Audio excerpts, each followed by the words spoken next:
that show that. Martha? Our thanks to Adam. Joining us now, Fox News senior judicial analyst, Judge Andrew Napolitano. Judge, what do you make of that report?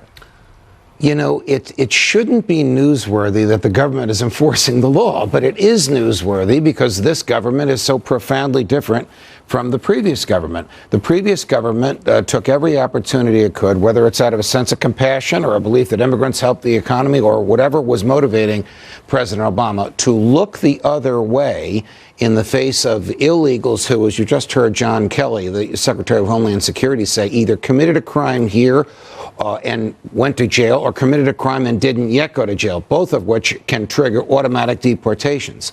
So it is newsworthy when the government enforces the law, and that's exactly what's happening. So you're saying that presidents should not use what President Obama called was prosecutorial discretion. I'm saying that the president can't decide when they will or will not enforce the law. The law is the law, and it has to be enforced by the president. That's his job. So the president took an oath faithfully to execute his job. Right. James Madison put the word faithfully in the oath to remind presidents they might have to enforce laws with which they disagreed. We have given, candidly, not just Barack Obama, but all presidents too much discretion.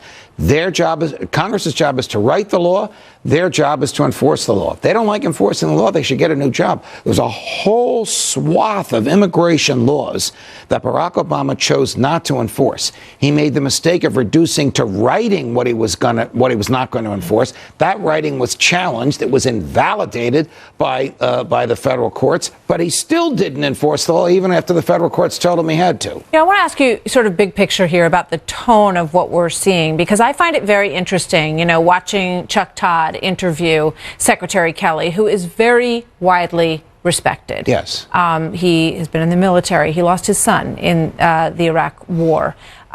This is a person who's thoughtful, and this is a person who said to Chuck Todd in this interview, you know, these numbers are dramatically down in terms of people coming across the border, in part because the president has changed the tone of this. And that's a very powerful thing that doesn't hurt anyone. That is probably the best thing that Donald Trump has done. It doesn't cost the government a nickel. It doesn't cost blood, sweat, or tears. It doesn't disrupt families. It just makes people from outside the United States say, you know what, it's not the same there anymore. I'm not going to go. I'm not going to try and get in. It actually saves us money when he changes the tone. I was very happy to hear Secretary Kelly remind Chuck Todd, it is not a crime to be here illegally, and we're not necessarily after you if you're here illegally. We're after you if you're here illegally and you have committed a crime here. Those are the people we want to deport. That's exactly what Donald Trump promised he would do during the campaign. He called it here illegally plus, meaning just being here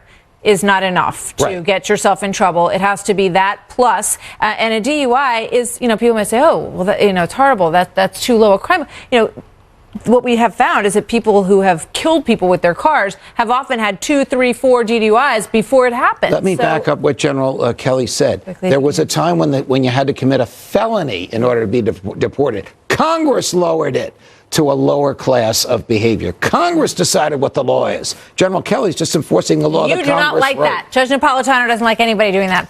Thank you, Judge. Good to see you. Pleasure as always. Thank you for being here. Of course. All right. So